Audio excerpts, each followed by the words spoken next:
Another showdown over the West Philippine Sea. Retired Supreme Court Senior Associate Justice Antonio Carpio has accepted Senator Rodante Marcoleta's challenge to a debate. We have Justice Carpio now to talk about this and more issues. Good evening to you, sir, and welcome back to The Big Story. Good evening. Good evening to our viewers.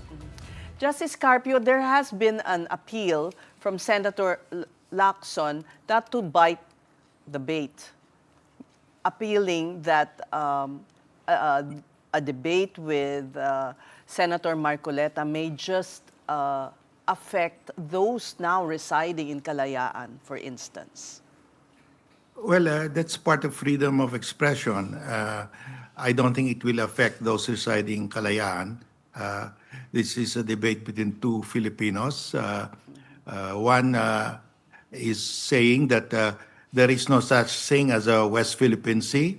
I disagree with that. There is a West Philippine Sea under Philippine law. So it's as simple as that. Is there a West Philippine Sea under Philippine law or not? So the people should know, and especially the people in Kalayaan. I don't think they will. They are in the forefront of this issue, and they have to be assured by the nation that they are protected. And if a senator says there is no such thing as West Philippine Sea, parang binura mo rin sila. So we have to assure them that there is a West Philippine Sea, and the West Philippine Sea is going to be protected because under the Constitution, we have to protect our maritime zones, especially our exclusive economic zone. Jay Batong Bakal has also said that it could be a futile exercise because as a lawmaker, Senator Marcoleta should know better. Well, he should know better. And how do you show that? By engaging him in a discussion that there is such a thing as a West Philippine Sea under Philippine law. It's there in the law. And the fact that the Pag-asa Island, the islands of the Calayan Island Group, some of them are outside the exclusive economic zone doesn't mean that we have no claim there or it is no longer ours because it's outside the exclusive economic zone. No, these are different concepts. We can still have a territory, an island territory beyond our exclusive economic zone. This has to be explained to the people. If you allow Senator Marcoleta to have the last say on this, the people will think he is correct. It has to be corrected. We do understand. Now, the terms of the debate, have you any conditions? Yes, my recommendation is the topic of the debate will be, is there legally a West Philippine Sea under Philippine law? And second, if there is, are the maritime features of the Calayan Island Group part of the West Philippine Sea? Because it's saying there is no such thing as a West Philippine Sea. So we have to explain to the people, there is a West Philippine Sea. In fact, it's in the law. And where and when will this debate happen? Well, I really don't know because he challenged us to a debate publicly, and I replied publicly, and so far I have not heard anything from him. Your thoughts, Justice Carpio, on the fact that a Senate resolution had to be passed over this? Do you think that undermines what we should already know, na merong West Philippine Sea and, of course, the arbitral award that invalidates the 9-dash line of China? Well, the award is there. It will not go away no matter what anyone says. The fact that there is a West Philippine Sea is there. It will not also go away. It's already in our statute books. But the people need to know why and why the statements of Senator Marcoleta are not correct. I mean, they are entitled to know. Well, part of that resolution is, of course, the tit for tat, and it's been going on for over a week now between the Chinese embassy in Manila officials and their Facebook account, as well as our officials. Of course, it all started with Commodore Tariela. What were your thoughts on that, Justice? I just wanted to get your assessment. Well, you cannot apply the standards in China to the Philippines because we have freedom of expression. There's no freedom of expression in China. So it's a completely different legal environment there. There, if you criticize the President Xi, you go to jail right away. That's not the case here. So the Chinese would want that kind of conduct apply also to Filipinos. No, we don't recognize that. We have our own laws, and they ought to respect, because under the Vienna Convention on Diplomatic Relations, the diplomats from other countries must respect internal laws of the Philippines. Justice, when it comes to the Kalayaan Island Group, how important and crucial is the continued presence of the Philippines? We already established a municipality there. And does that carry more weight than, let's say, historical discovery of the island?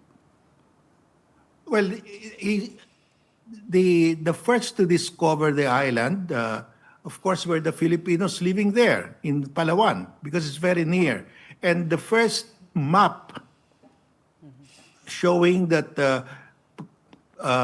the Spratlys belong to any country is our own map, the 1734 Pedro Murillo Velarde map.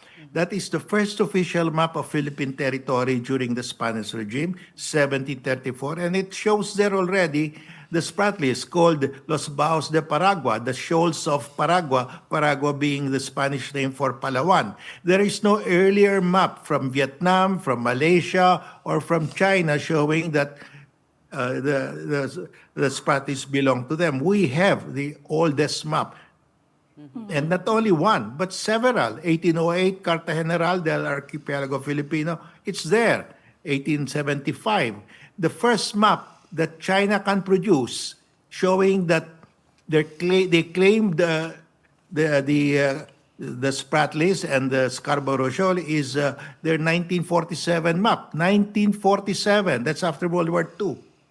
And when they claim it, they recognize that it's also claimed by the Philippines and by the French in Indochina, because France claimed it in 1933. I'm referring to the Spratlys. But we claim it much, much earlier, centuries earlier, in 1734. That's why I've been urging our government to bring this map, to challenge China, Vietnam, and Malaysia to submit the territorial dispute to arbitration. Because we cannot lose in an arbitration, because we have all the documents, we have all the treaties in our favor. I don't know why our government is not doing it. Well, I think can you help us understand this principle of res nullius? And supposedly that's what that principle is in line with international law, and that is the principle of our ownership also of the Kalayaan Island Group. Justice.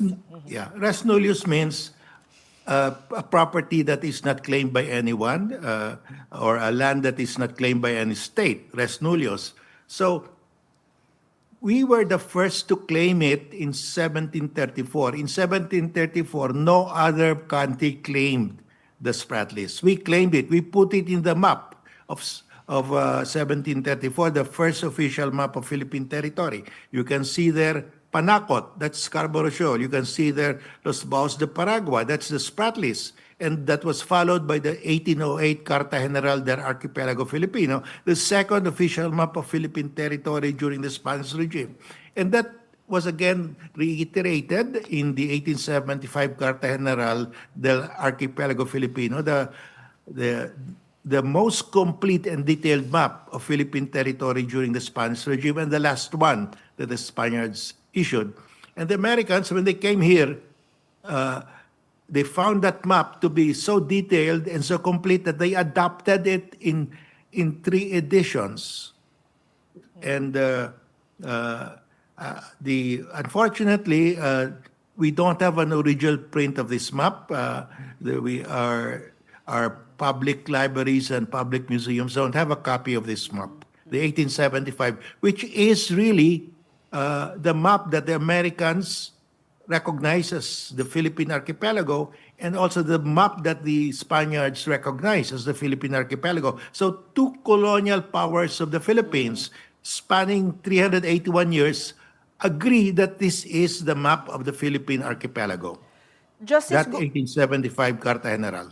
going back to what you said, you called for an international arbitration. Which agency in government should take the lead? Is it the DFA that should? Yes, the DFA should take the lead. Of course, they have to be supported by the OSG, because that's OSG is the principal council of the government, and that's exactly what happened in the arbitration of The Hague. No, it was initiated by former Secretary Albert De Rosario, but supported by the OSG.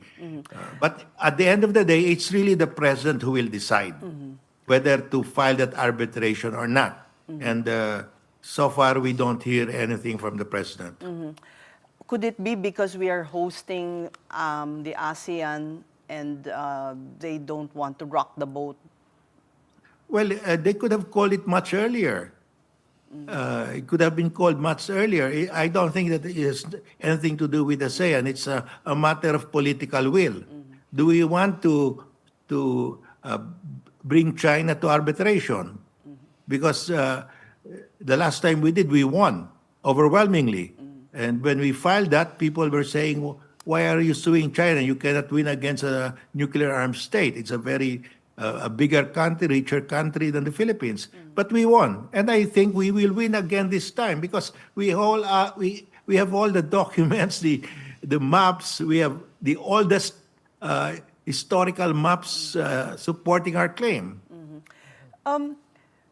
What would you say as some have viewed the attitude of the DFA as somehow being old school? In fact, a letter of the Foreign Affairs Secretary to Senator Ontiveros seemed to chastise the tit-for-tat that's been happening as limiting the diplomatic space with which they can maneuver in talking to China.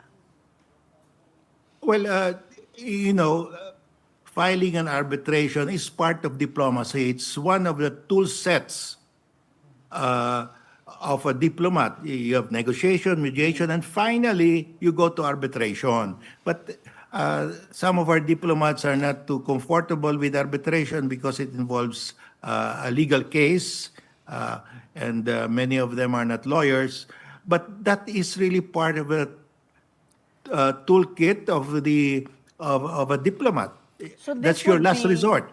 This would be before UNCLOS again? Which body?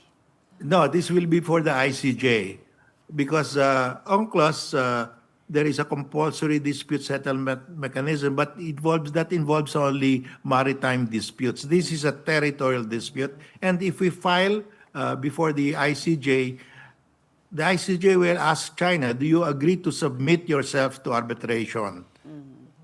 So if China will not agree, then the case will not move forward because it requires the consent of the parties.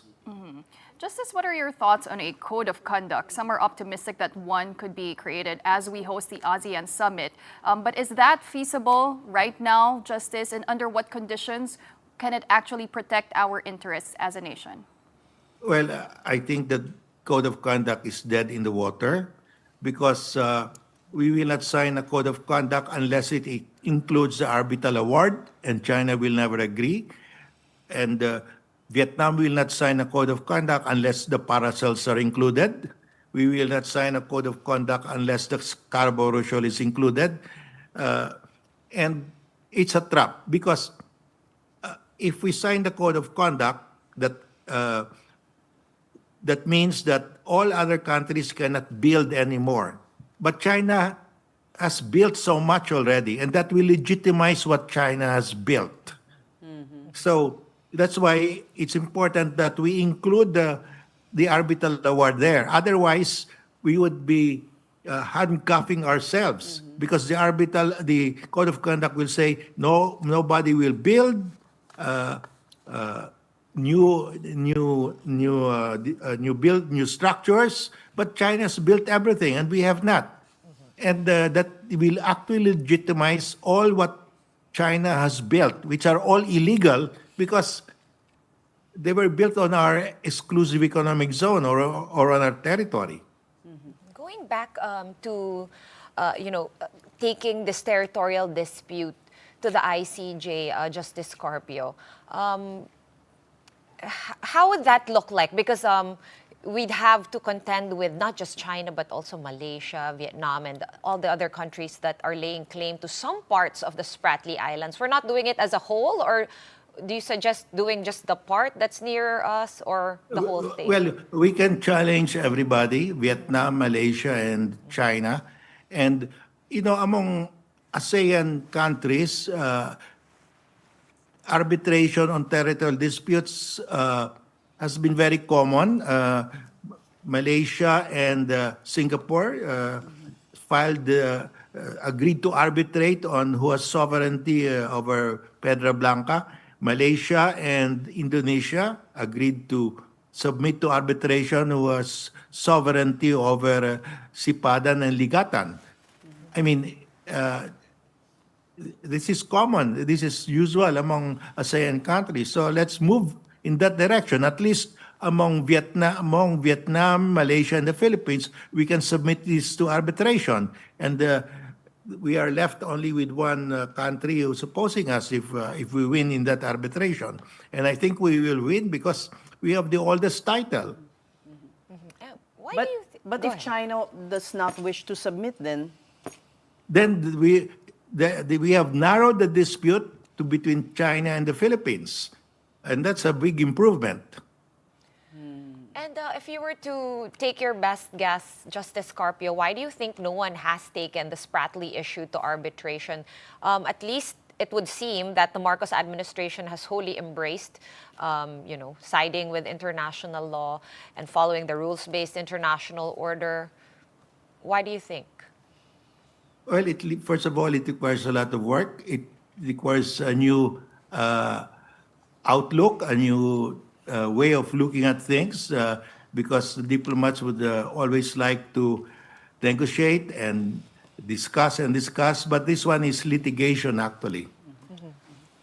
and the time has come, given the atmosphere prevailing today. Yeah, it has come because this has been outstanding for quite a long time, and we just follow our neighbors. They agreed to submit to arbitration their territorial disputes. Why couldn't we?